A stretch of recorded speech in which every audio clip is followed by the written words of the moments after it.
বাঁকুড়া জেলার গঙ্গাজলঘাটি ব্লকের দুর্লভপুর মোড়ে পশ্চিমবঙ্গ শ্রম দপ্তরের উদ্যোগে শুক্রবার অনুষ্ঠিত হলো পরিবহন শ্রমিকদের নিবন্ধীকরণ শিবির। জেলার অন্যতম গুরুত্বপূর্ণ শিল্পাঞ্চল দুর্লভপুরে পরিবহন শিল্পের সঙ্গে যুক্ত কয়েক হাজার শ্রমিক রয়েছেন। মূলত তাদের কাছে সরকারি সুবিধা পৌঁছে দিতে এই বিশেষ শিবিরের আয়োজন করা হয়। শিবিরের উদ্বোধন করেন বাঁকুড়ার সাংসদ অরূপ চক্রবর্তী। উপস্থিত ছিলেন শ্রম দপ্তরের আধিকারিকরা, পরিবহন সংস্থার ডিটিও এর সভাপতি গৌতম মিশ্র, গঙ্গাজলঘাটি পঞ্চায়েত সমিতির সভাপতি তারাশঙ্কর মণ্ডল, সহসভাপতি নিমাই মাঝি, সমাজসেবী রথিন ব্যানার্জি, প্রদীপ চক্রবর্তী, জিতেন গোড়াই সহ আরও অনেকে। সরকারি সূত্রে জানা যায়, পশ্চিমবঙ্গ সরকারের সামাজিক সুরক্ষা যোজনা, অবসরকালীন ভাতা বা পেনশন, মৃত্যুকালীন আর্থিক সহায়তা, শারীরিক অক্ষমতাজনিত আর্থিক সহায়তা প্রভৃতি সুবিধা নিবন্ধিত পরিবহন শ্রমিকরা এই প্রকল্পের মাধ্যমে পাবেন। এদিনের অনুষ্ঠানে দুর্ঘটনায় নিহত পরিবহন শ্রমিকদের পরিবারের হাতে আর্থিক সহায়তা চেকও তুলে দেওয়া হয়। ফলে এলাকায় কর্মরত বহু পরিবহন শ্রমিকের কাছে এই শিবির আশার আলো জাগিয়েছে। আমাদের পশ্চিমবঙ্গ মুখ্যমন্ত্রী মাননীয় মমতা ব্যানার্জি মহাশয়ের অনুপ্রেরণায় অসংগঠিত যে সমস্ত শ্রমিক আছে তাদের উদ্দেশ্যে সারা পশ্চিমবাংলা ব্যাপী এই পরিকল্পনা।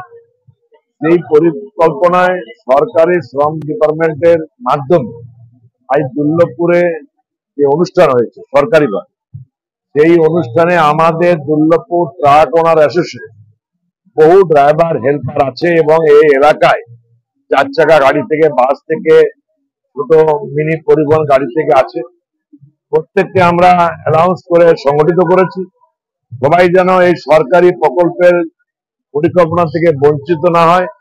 এই ব্যাপারে ফর্ম ফিল আপ থেকে শুরু করে সবকিছু আমাদের চেয়ারপারসনরা সরকারি অফিসারদের সঙ্গে হাতে হাত মিলিয়ে আমরা সহযোগিতা করছি।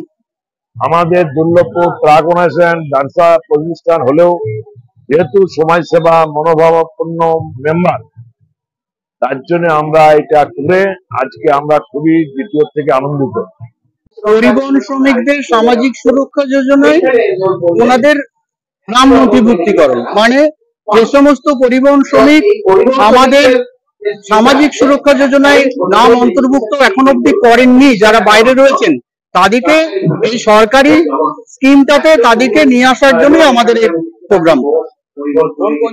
যে কোনো মোটর চালিত যান যেমন বাস, লরি, ট্যাক্সি, টেম্পো, তাদের যারা ড্রাইভার, খালাসি, তারা সবাই এই স্কিমের মধ্যে আসতে পারবে।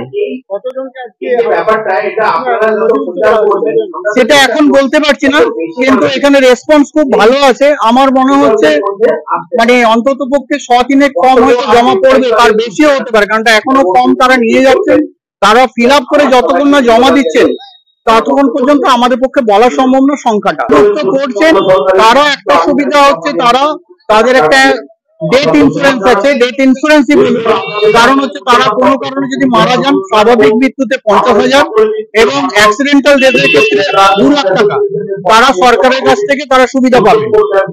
এছাড়াও তারা যদি কোনো কারণে তাদের অঙ্গহানি হয় এবং সে কারণে যদি কর্মক্ষম না থাকেন, তাহলে সেক্ষেত্রে 50,000 থেকে 2 লাখ টাকা পর্যন্ত সরকারি সুবিধা পাবেন।